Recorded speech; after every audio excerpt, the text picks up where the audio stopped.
Day 9. But enough about StarCraft 2 commentators, let's talk about the top 100 video games of all time, because today we are doing 20 to 11. These are the heavy hitters, these are the big boys. Let's see who made it onto this bit of the list. Number 20.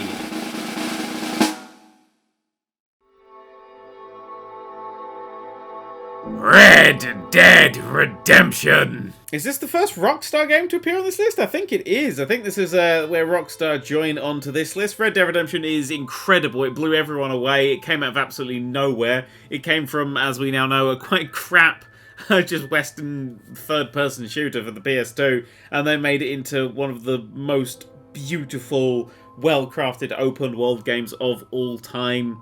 Did you know it had a story? I had no idea. I just had a horse and a lot of space to run in. The random events that would happen to you as you were going around was a stroke of genius, and it made the world feel even more alive. Tying people up, putting them on the train tracks and watching the train squish them was hilarious. When the train squished your horse, it was less hilarious. But, yeah, Red Dead Redemption is just a game filled with incredible, brilliant, wonderful ideas. I'm very excited for the second one. And if they kill my horse at the end of that one by accident, I'm going to be so fucking angry. Number 19!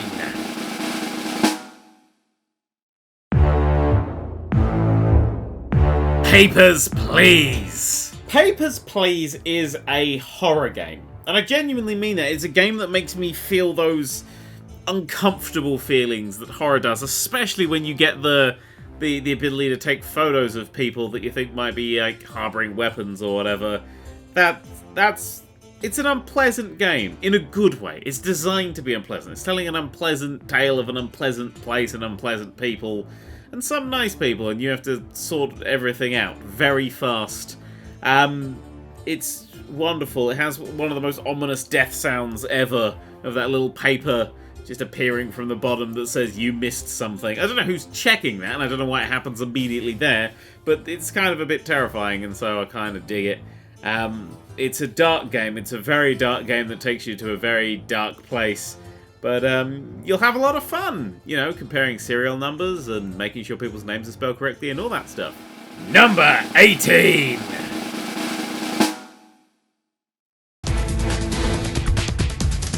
Metal Gear Solid 2!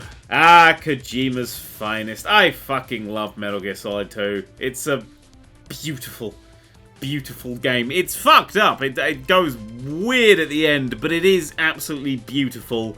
In desperate need of an editor, yes, but a wonderful stealth game with such an attention to detail. Like, insane. Like, that I think is Kojima's strength, and that's why I think that Metal Gear Solid 5 wasn't very good, is because it's when he focuses down on the tiny details, when he focuses on the fact that if you've been out in the rain for a while, you'll start sneezing, or everyone's favourite thing to say, the melting ice cubes. It's those little details that just take your breath away and surprise you. I mean, if Metal Gear Solid came out now with slightly tied up graphics as a PS4 game, we'd all go, oh, he's a genius!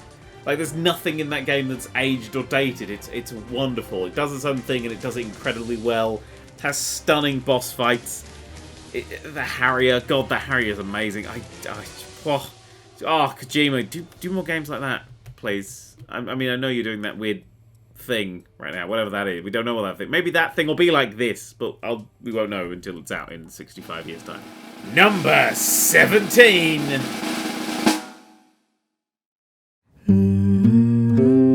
Bastian. Have you ever actually listened to the lyrics of that Bastian song, the Build a Wall one? Have you ever heard the lyrics? Listen to them, because you hear it and you think that's a really beautiful song, and then you listen to the lyrics and you go, it's a fucking threat. This entire song is a war anthem. It's beautiful. It's a beautiful moment. Just hearing what that music's actually saying is a wonderful moment. Bastian is a supremely beautiful, well-designed, gorgeous, beautifully animated, isometric hack and slash, but it's the way it tells its story with that narrator that completely sells it. And the best thing about Bastian, for me personally, was the ending, because when I got to the ending, I made the wrong choice, and the wrong choice starts off New Game Plus in canon, so I could then do the game again and get the right ending. And even though I was playing the same game again, it felt like I knew what I was working towards this time. So for me, that game kind of doubled. I got to like the halfway point and then it just had to play the whole game again, but I felt like I was therefore working towards the same thing and I knew what was going on. It was almost Groundhog Day-esque. And when I finally did finish it and I put the control down, I was like, yeah, I'm glad I did that. And I've never been glad to finish a game twice in a row like that, but Bastian, yeah, it's something special. It's an incredible game. I fucking love narration in games. It's my weakness. Like pizza or lesbians. Number 16!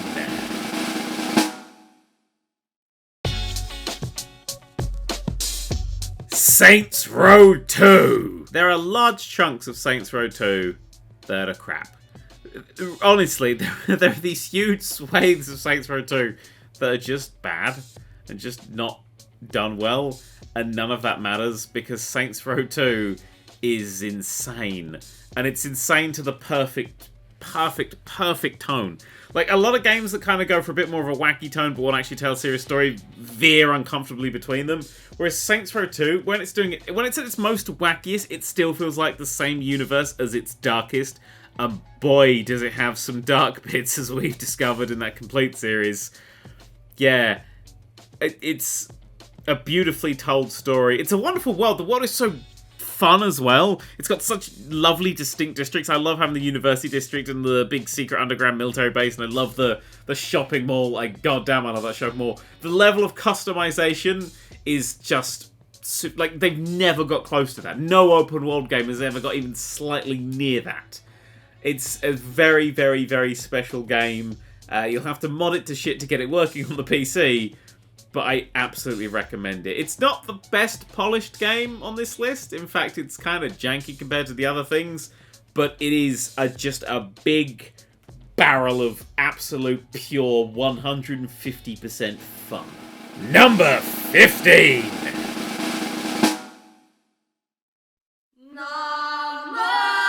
The Witcher 3 Wild Hunt. If you've played The Witcher 3 Wild Hunt, I'm going to make a bet with you now. I bet I can read your mind and tell you a thought that you've had while not playing The Witcher 3 Wild Hunt. And that thought is this. I wish I could commit more of my life to The Witcher 3. Literally, I think everybody that's ever played it has gone, is there a way of, like, compacting more time into a day so I can play more of The Witcher? Like, I've never... I don't know how to, like, say this, but I've never come away from a time playing The Witcher 3 going, I feel satisfied with the level of game that I played.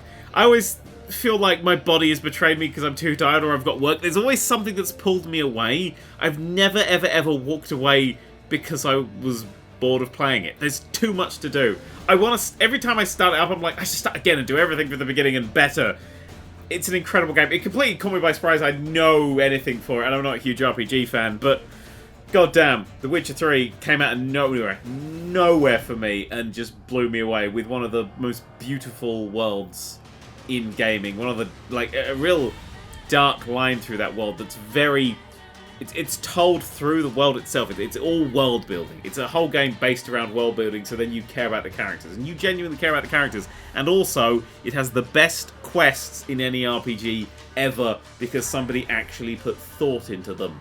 The side quests are all actual, like, full episodes of TV. Those side quests could be Game of Thrones episodes, apart from I like them.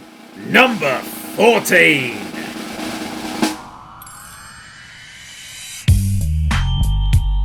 Grand Theft Auto San Andreas. The first game I ever pre-ordered.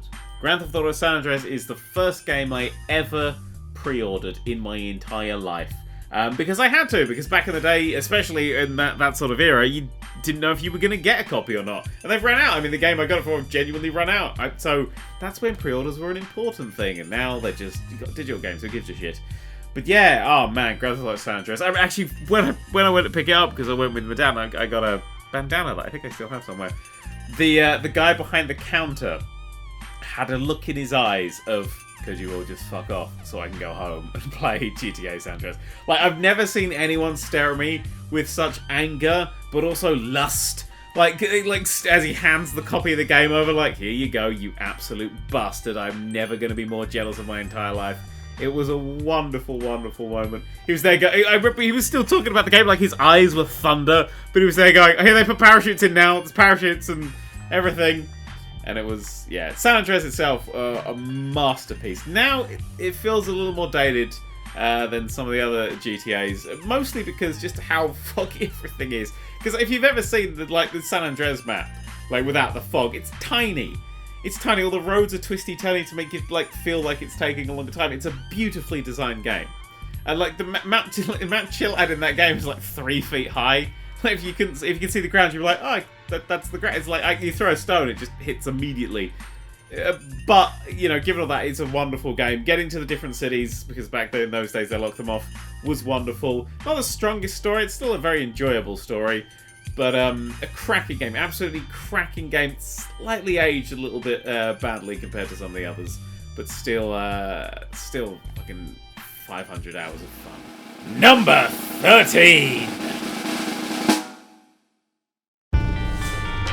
The Binding of Isaac Rebirth. I think this is the game that I own on the most platforms. Like anything I have, I always buy a copy of Binding of Isaac Rebirth on because I just want to play it on everything.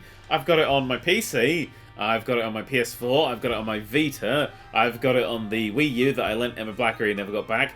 And I literally a few days ago bought it for the 3DS because it's on the new 3DS, and I got a new 3DS from a wonderful Rebecca. So I have it on, this is 1, 2, 3, 4, 5 different systems. It's the same game. It's the same game, but I have to have it everywhere. Because if I'm bored for 2 seconds, I'll whip out a handheld and boom, Binding of Isaac's on. It's genius. It is simply genius. Because you have all those items that you can gather up, and you don't quite know what they do, and it's all about experimentation. So you start experimenting and see, what did that do? What did that do? What's changed? And you got to try and focus on what's changed. And then the items combine. And so different items squish into different ways, and so you've got to think of all these different things, and you're constantly trying to work out how things work and how things don't. And there's a million secrets, there's a million unlockable things, there's a million Easter eggs. And all of it comes together so well. The art style is gorgeous, the animation is gorgeous. Literally the only thing I don't particularly like is the little weird flash animation, overly shiny art style you get at the end of a run. But by that time the sweat is dripped in my eyes and I can't see anything anyway. So there's no bother there at all, really. Number 12.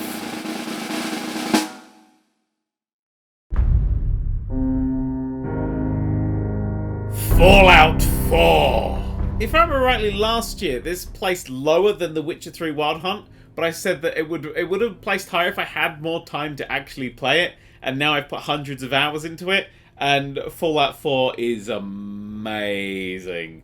I mean, again, I'm not a huge RPG guy, but I love my time with that. I really love doing the series with it, but I also played it on my own, and I got so much out of it, and everywhere you go is just fun, and the map's really small, like compared to most other things, but it's you go 3 feet and you found a new place and it's a door and you go in the door and there's loads of shit to collect and it's wonderful and I love the silliness of it.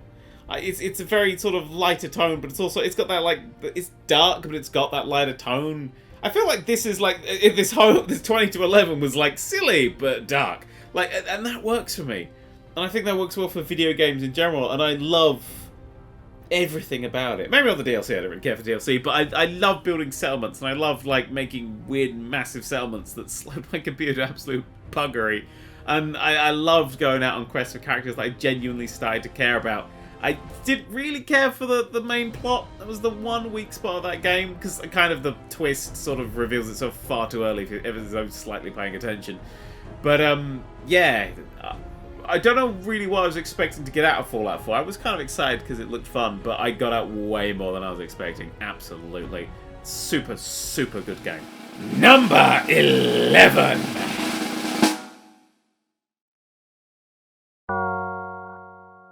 FTL Faster Than Light. If you're like me, you haven't played FTL for a little while, go back to it.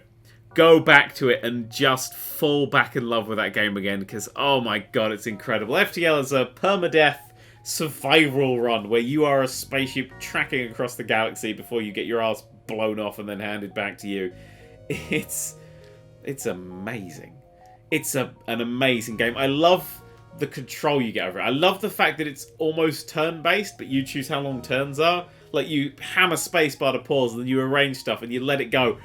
There's so many times that I've just been on the literal edge of my seat, just going, I can't help, no! And it's all going wrong, but you just get through. And you can just then start patching yourself up and you're preparing yourself. It's just the best spaceship game. I love spaceships. It's the game that's done spaceships the best. And I don't really do this cool often, but sequel? I'd fucking kill for a sequel. I'd kill a baby for a sequel. Oh, fuck, I'd kill a baby for a Subway sandwich. Yeah. Anyway, on that note, that was 20 to 11. Tomorrow, we're going to wrap this thing up with 10 to 1. And I was genuinely surprised when I made this list because I didn't expect number 1 to be number 1. And when I put everything through my criteria, number 1 came out as number 1, and it wasn't what I thought it was. And that surprised me, and I think it may surprise you as well. Anyway, tomorrow!